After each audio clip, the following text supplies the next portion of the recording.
Hello, and welcome to tonight's reading of The Quiet Sky, written by Brennaman. It started when we all called out to the stars, into the darkness. We felt so small, tumbling through the vast emptiness while clinging to the skin of the world, and without a single reason why. We were curious, yes, but ultimately, I think we were just terribly frightened. And we were young, so very young. We were children, and like a lonely, lost child, we did the only thing we could think of to make it stop. We did what we thought we had to make the universe make sense. We called for help. For years, we scanned the sky for a sign. We sent signals to the stars in the darkness beyond. Are we alone? But the skies were quiet, always so quiet, leaving us to our own makings. But crying children never cease, and neither did we. We sent calls into every corner of space for decade after decade. We refused to believe no one was out there. They had to be, yet, for some unknown reason, they never answered us. Everyone remembers when that changed. They think it responded to the Arecibo message from 1974. The response to the Arecibo message was received almost 3 months ago, in two separate parts. The first response of the message was received at the Hat Creek Radio Observatory in California. The Allen telescope array picked up what sounded like static interference that continued on for over an hour.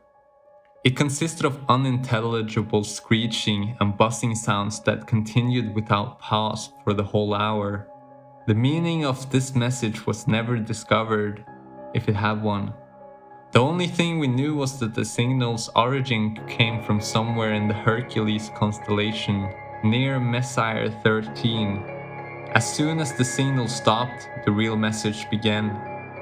We made contact that day, and we were asked the question, "Who is there?" It came not through the radios, but as a voice inside all of our heads. Asked the question to all of us. I heard it, my wife heard it, the young heard it, and the old heard it. Even the deaf heard it. Everyone, everywhere, heard this voice whisper that question in their heads, in every language on earth. I remember it almost too clearly. It asked me in that familiar yet indescribable voice that always there in my mind. It was like one of my own thoughts had gone rogue and had decided to speak directly to me. The world seemed to stop as everyone listened to what came next. Where are you? The heavy question seemed to linger in our minds for hours afterwards, and then for days, and then for 4 weeks. That day changed everything. There were the doubters from the beginning and the holy ones who claimed that God had spoken to all of us and that the time to repent was now. There were those who claimed they had heard nothing and those who claimed that the aliens had given them their own secret message. And of course, there were those who truly believed that we had been contacted for the first time by an extraterrestrial race like us, one ready to communicate, ready to lead us out of the dark. We were wrong. We never made contact with alien life, at least nothing comprehensible or discernible to human understanding. The stars are vast, and in their vastness, our voices had touched the ears of something truly incomprehensible, something hungry and malevolent, the voice. We realized our mistake when the ground started to groan. Beneath our feet, everywhere, the ground seemed to moan. The muffled sound shook through the dust and dirt below us. No one knew what was causing it, at least not until the calls started coming in. The graveyards were screaming all at once. The dead had started screaming. Every deceased man, woman, and child was turning in their graves. All the animals did so too. Every dog, every cat, everything that had ever walked this earth. The cries of ancient whales shook the seas, and the shrill screeching of birds echoed in the forest. The caskets shook and the morgues howled. The voices stopped together, in an instant leaving the world in an amplified silence. In their absence, a new sound filled the air. The voice returned. I hear you. It came as a whisper from behind, an ominous yet oddly playful presence that felt so close, but was truly still so far away. It let us breathe in the silence for a minute before it made us a promise. It was a promise we all knew to be true. I'm coming. The voice was gone, and the air was filled with screams. This time they were from the living. After the voice had gone, we were left to our own devices. Millions panicked, and rightfully so, as chaos took hold of the streets. Many would die in violence and the gunfire of the night. They would be known as the rapture before long, and the rest of us were the condemned. We could only wait. The screaming dead was only the first of the side effects that were felt as the voice approached. The closer it got, the more we felt it. The first night after the screaming was noticed, the stars bled for the first time. A section of the western sky had turned black, blacker than the night. It was only truly visible because of the ring of stars around it. The light from those stars had turned red, and they seemed to bleed across the sky like food coloring dropped into water. Their light swirled and flowed all around the edge of some unseen mass. I knew then that I was staring into the face of the voice. Our scientists claimed that nothing was there, and that the radar and scans always came up empty. Their telescopes could see nothing but darkness in the section of space. However, the proof was right in front of us, as every night the ring of darkness got wider and more stars bled into the sky. We watched it come. As each night passed, the black spots would widen and more stars would distort and bleed around it. During the day, a new hell would greet us. The side effects worsened. The day always brought something new. I'm sure most of what happened will go untold and unknown. The animals started disappearing, all of them. No tracks, traces, or bodies were left behind. Pets would run away, some violently so. They all retreated, never to be seen again.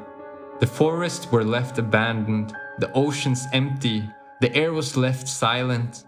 The world left seemed empty and lonely. They left like water receding from the shore just before the tsunami breaks. One day, about 2 weeks ago, scientists tried to talk to the voice again. They hoped, perhaps, to reason with it.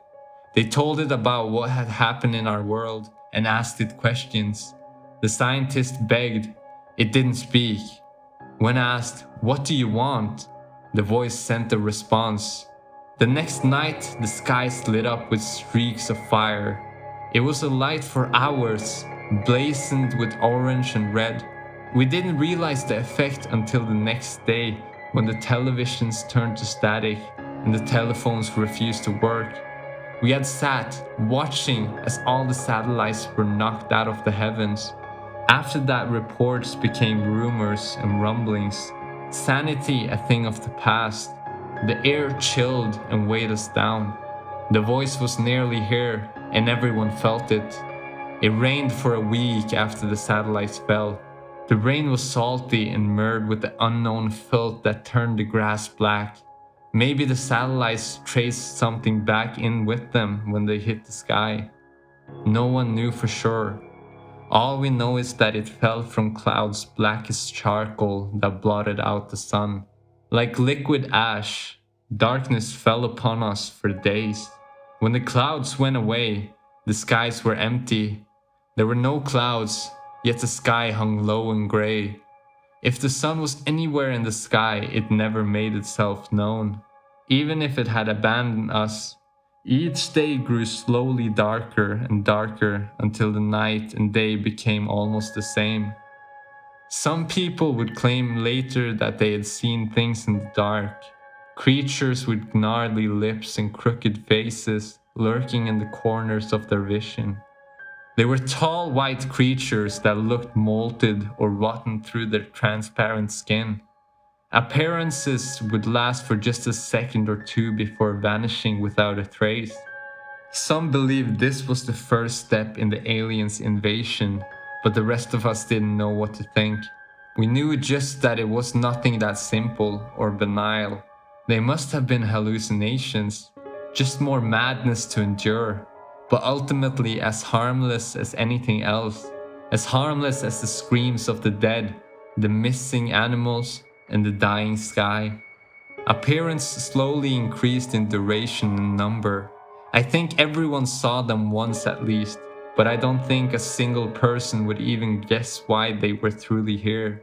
They never touched nor spoke to anyone, and they certainly never harmed anyone. Most who got a good look at them described them as mournful or sorrowful looking. Some even claimed the creatures watched over them at night, and others even claimed that it seemed as if the creatures were sorry for them. One claimed to have even seen one prostrate upon the ground, hands clasped above its head. He said it was praying for us. Prayer was no help. The churches and places of worship that had divided us for so long failed to bring hope to any in the end.